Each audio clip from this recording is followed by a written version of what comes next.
हम पढ़ेंगे हाइब्रिडाइजेशन, संकरण।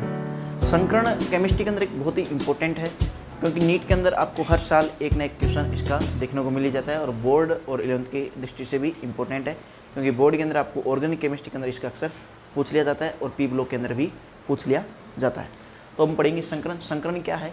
संकरण एक थियोटिकल कॉन्सेप्ट है, प्रैक्टिकली नहीं है। अब प्रैक्टिकली क्यों नहीं है? क्योंकि इन्होंने देखा भाई इस हिसाब से हम कर सकते हैं, तो इन्होंने सीधा कह दिया। इसके बारे में कोई भी प्रैक्टिकल तथ्य हमारे पास में नहीं है। संकरण में होता क्या है कि जब समान ऊर्जा वाले कक्षक आपस में क्या करते हैं, इंटरमिक्स होते हैं। इंटरमिक्स होते हैं तो उसकी वजह से क्या है कि एक नया ऑर्बिट बनता है, एक नया ऑर्बिटल बनता है। और ये जो नया ऑर्बिटल जो बनता है इसको हम क्या कहते हैं, हाइब्रिडाइज्ड ऑर्बिटल या संकरित कक्षक। तो इसके अंदर हम क्या कहेंगे कि ये प्रैक्टिकली नहीं है, थियोरेटिकली है। इसके अंदर ऑर्बिटल इन्वॉल्व होते हैं, इलेक्ट्रॉन, प्रोटॉन और न्यूट्रॉन का इसके अंदर कोई भी इन्वॉल्वमेंट नहीं होता, ऑर्बिटल का इन्वॉल्वमेंट होता है। इसके अंदर क्या है कि जो ऑर्बिटल है वो अपने आप को इस हिसाब से अरेंजमेंट कर लेते हैं ताकि उनके अंदर जो लोन पेयर बॉन्ड पेयर का जो रिपल्सन है वो मिनिमम लगे, और इस हिसाब से वो मिनिमम रिपल्सन के द्वारा अपनी जियोमेट्री को अरेंज कर लेते हैं। यानी हम सीधी सी बात करें कि अगर हम लोन पेयर और बॉन्ड पेयर दोनों देखेंगे तो हम क्या कहेंगे, जियोमेट्री होगी। और जब हम सिर्फ और सिर्फ बॉन्ड पेयर देखेंगे तो हमारे पास में क्या आएगी, शेप आएगी। ये नीट के अंदर एक बहुत ही उलझा सा क्वेश्चन रह जाता है कि बच्चे अक्सर जियोमेट्री और शेप को समझ में नहीं ले पाते और क्वेश्चन गलत कर बैठते हैं। अब हाइब्रिडाइजेशन यानी संकरण ज्ञात करने के हमारे पास में दो मेथड होते हैं। वैसे मेथड बहुत है, हमको इतने लफड़ों के अंदर नहीं पढ़ना, हमें सिर्फ और सिर्फ क्वेश्चन सोल्व करना है हमारे। तो क्वेश्चन सोल्व करने के लिए दो मेथड हम कौन से लेंगे? नंबर 1 मेथड आएगा स्टेरिक नंबर मेथड। इसके अंदर क्या करते हैं, स्टेरिक का नंबर ज्ञात करते हैं और स्टेरिक के नंबर के आधार पे हम हाइब्रिडाइजेशन बता देते हैं। ये स्टेरिक का नंबर क्या होता है? Number of orbital involve in hybridisation. जिसके अंदर हम स्टेरिक नंबर क्या लिखते हैं, स्टेरिक नंबर बराबर हम लिखते हैं कि number of sigma bond plus lone pair. Sigma bond plus lone pair क्या होता है? Steric number. इसके बाद में जो अगला मेथड है वो हमारा है सम ऑफ वैलेंसी इलेक्ट्रॉन, यानी उस जो आपको कंपाउंड दे रखा है उसके अंदर जो भी एलिमेंट है उनका आपको जो वैलेंसी इलेक्ट्रॉन का सम है वो क्या होगा, तो उसके आधार पर भी हम बात करेंगे। तो अब हम देखते हैं सबसे पहले कौन सा, steric number method. Steric number method के अंदर हमें क्या करना होगा, स्टेरिक नंबर कैलकुलेट करना होगा। और स्टेरिक नंबर क्या होता है? Number of sigma bond plus number of lone pair. अब सबसे बड़ी बात यह है कि अब जब हम स्टेरिक नंबर कैलकुलेट कर लेंगे तो हमें कैसे पता चलेगा कि कौन सा हाइब्रिडाइजेशन है, तो इसके लिए भी हम अभी पूरा पढ़ेंगे।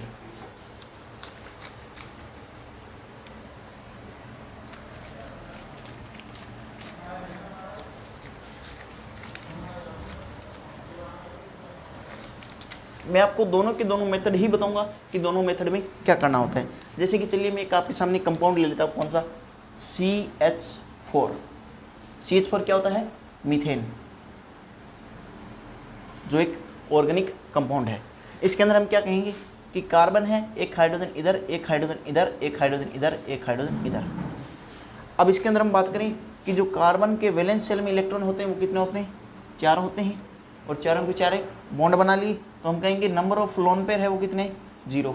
और नंबर ऑफ सिग्मा बॉन्ड क्या होते हैं? Number of single bond. तो सिंगल बॉन्ड आपको कितने दिख रहे हैं? 1 2 3 4, यानी स्टेरिक नंबर हमारे पास में आया 4। अब जब हमें पता है कि स्टेरिक नंबर 4 आया है, लेकिन हम ये नहीं बता सकते कि हाइब्रिडाइजेशन कौन सा है, तो इसके लिए हमें क्या देखना होगा कि स्टेरिक नंबर के आधार पर हाइब्रिडाइजेशन कौन सा होता है। तो देखिएगा, अगर हमारे पास में स्टेरिक नंबर 2 हो तो हाइब्रिडाइजेशन होता है sp, 3 हो तो होता है sp2, अगर 4 हो तो होता है sp3, अगर 5 हो तो होता है sp3d, 6 हो तो होता है sp3d2, और अगर 7 हो तो होता है sp3d3। लेकिन ये जो sp3d3 वाला है ये हमारे किसी काम का नहीं है, क्योंकि हमारी जो 12th तक की जो भी बुक आती है उसके अंदर ये नहीं दिया गया है। ये अगर आप आगे अपने कॉलेज के अध्ययन में पढ़ोगे केमिस्ट्री में तो आपको वहाँ पे ज़रूर मिलेगा। तो इसका हमें स्टेरिक नंबर CH4 का कितना मिला? 4। तो अब इस टेबल से देखो 4 के अंदर कौन सा हाइब्रिडाइजेशन? sp3। तो हम क्या लिखेंगे, हाइब्रिडाइजेशन कौन सा है? sp3। अब ये हमारा मेथड फर्स्ट हो गया, कौन सा? स्टेरिक नंबर वाला। अब हम मेथड सेकंड अप्लाई करते हैं, कौन सा? नंबर ऑफ वैलेंसी इलेक्ट्रॉन सम, यानी सम ऑफ वैलेंसी इलेक्ट्रॉन। तो इसके अंदर हम बात करें तो कार्बन के पास में हम कितने इलेक्ट्रॉन बताएंगे, कितने बताएंगे जी? कार्बन कितने नंबर पे आता है, कितने नंबर पे? 6 नंबर पे, 6 नंबर पे। तो इसका क्या होगा 1s2 2s2 2p2। तो वैलेंस इलेक्ट्रॉन में कितना है 4, ठीक है। और हाइड्रोजन है, ये क्या होता है 1s1। तो हाइड्रोजन के लिए भी कितने आए, एक हाइड्रोजन के लिए एक, तो 4 हाइड्रोजन के लिए कितने वैलेंस इलेक्ट्रॉन 4। तो ये कितने हो गए वैलेंस इलेक्ट्रॉन टोटल मिलाए तो 8। अब वैलेंसी इलेक्ट्रॉन का नियम ये होता है कि अगर आपके पास में वैलेंसी इलेक्ट्रॉन की संख्या कितनी, अगर 2 से 8 तक हो तो आपको इसे 2 से डिवाइड करना है, ठीक है। और इसके बाद हम बात करेंगे अगर आपके पास में 8 से लेकर 56 तक हो तो आपको 8 से डिवाइड करना है, और 8 से डिवाइड करने पर आपको क्या मिलेगी, एक संख्या मिलेगी, उसको आप स्टेरिक नंबर मान के कैलकुलेट कर सकते हैं। और अगर आपके पास में 56 से भी ज़्यादा हो तो आपको क्या करना है, आपको 18 से डिवाइड करना है। तो इसके अंदर हमारे पास में स्टेरिक नंबर, ये जो नंबर आया ये कितना है 8, ठीक है। अब हम 8 है, 2 से लेकर 8 तक आए तो हमें किससे डिवाइड करना है 2 से, तो 8/2 क्या आ गया 4, और 4 किसको रिप्रेजेंट करता है sp3 को। चलिएगा इसी की तरह हम जिस तरीके से हमने देखा कि इसके अंदर स्टेरिक नंबर वगैरह से हमने हाइब्रिडाइजेशन देखा भाई कौन सा होता है। अब मैं आपको बताता हूँ कि अगर कौन सा हाइब्रिडाइजेशन होगा तो आपको कौन सी स्ट्रक्चर देनी होगी।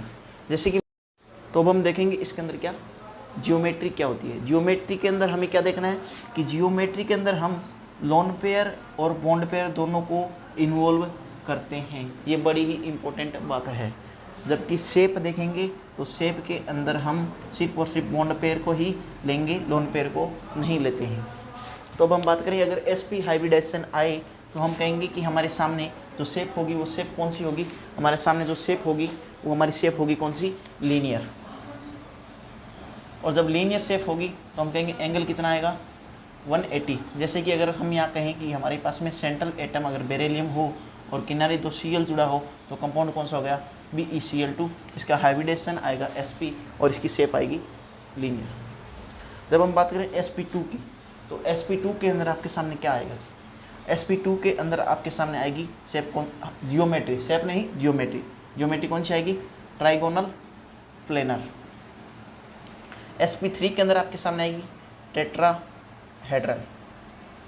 sp3d के अंदर आपके सामने कौन सी आएगी ट्राइगोनल बाईपिरामिडल। और sp3d2 के अंदर आपके सामने आएगी ऑक्टाहेड्रल। अब ये पूछेंगे आप कि भैया बताइए कि इनके अंदर ये जो आपने BeCl2 का बता दिया, लेकिन आप बताइए कि आपके सामने जो ट्राइगोनल प्लेनर है उसके अंदर एंगल क्या आएगा, टेट्राहेड्रल के अंदर आपके सामने एंगल क्या आएगा। तो ट्राइगोनल आपके सामने यूँ होगी तो इसके अंदर प्रत्येक के बीच के अंदर जो एंगल आएगा वो 120 डिग्री आएगा। जब टेट्राहेड्रल की बात करें तो टेट्राहेड्रल की हम कहेंगे कि टेट्राहेड्रल में हम क्या कहेंगे साहब, जैसे कि हम CH4 देखते हैं तो ये इस तरीके की स्ट्रक्चर होती है,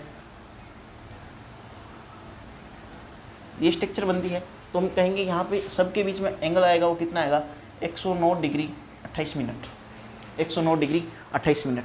जब हम बात करते हैं किसकी ट्राइगोनल बाईपिरामिडल की, ट्राइगोनल बाईपिरामिडल की हमारे सामने स्ट्रक्चर कैसे आएगी, ये तो हो गया ट्राइगोनल, एक पिरामिड यहाँ पे निकाल दो, एक पिरामिड यहाँ पे निकाल दो। इसके अंदर जो एंगल होगा वो एंगल वेरी करेगा, क्योंकि इसके अंदर जो आपके सामने जो एंगल बनेंगे वो आपके सामने कुछ एंगल 120 के बनेंगे और कुछ एंगल 90 डिग्री के भी बनेंगे। जब हम बात करते हैं किसकी ऑक्टाहेड्रल की, तो ऑक्टाहेड्रल को आप क्या कह सकते हैं साहब, ऑक्टाहेड्रल को आप क्या कह सकते हैं स्क्वायर बाई पिरामिडल। ऑक्टाहेड्रल को आप स्क्वायर बाई पिरामिडल भी कह सकते हैं। आपके सामने स्क्वायर दिया जाएगा, स्क्वायर बाई पिरामिडल, आपके सामने एक ही स्क्वायर होगा और ये 2 पिरामिडल, ठीक है। इनको आप आपस में देख लेंगे तो आपके सामने इसके भी जो एंगल आएंगे, इसके अंदर भी एक तो एंगल आएगा कितना 90 डिग्री, और जो दूसरा एंगल आएगा वो आपके सामने आएगा 72 डिग्री।